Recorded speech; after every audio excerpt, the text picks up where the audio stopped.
Hikaye, yazarın yaşadıkları, gözlemledikleri, duydukları ya da tamamen kurguladıklarını konu alan bir düz yazı biçimidir. Fakat her düz yazı hikaye değildir. Hikayenin var olabilmesi için mutlaka bir kişi, bir olay, kişinin olayları yaşadığı bir mekan ve zaman dilimi, bir anlatıcı ve anlatıcıya ait bir bakış açısı bulunmalıdır. Hikayelerin okunması ve beğenilmesi için bazı özellikler taşıması gerekir. İlk olarak yaratılan karakter, bahsedilen olaylar, betimlenen mekanlar ve zaman arasında tutarlı bir ilişki olmalıdır.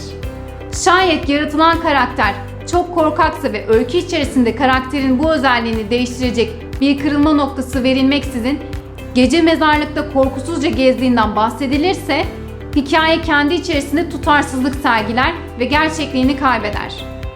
Okuyucunun gözüne takılan bu tür hatalar ise hikayeden soğutur ve yazılanlar amacına ulaşamaz.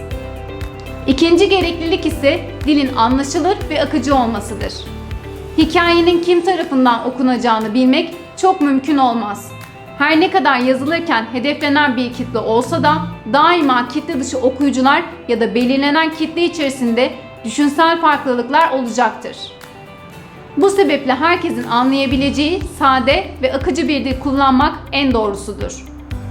Çok uzun cümleler okurken etkisini kaybedeceği gibi anlatım bozukluklarına da sebep olabilir.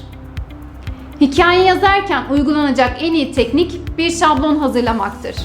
Sırasıyla konu, kişiler, anlatıcı, olaylar, zaman ve mekan belirlenmeli, son olarak ise bu şablon etrafında hikaye bütünleştirilmelidir. Bu teknikle hikaye bütün olarak görülebilecek ve unsurlar arasındaki ilişkiler tutarlı olarak betimlenebilecektir. İyi bir yazar olmak için önce iyi bir okuyucu ve gözlemci olmak gerekir.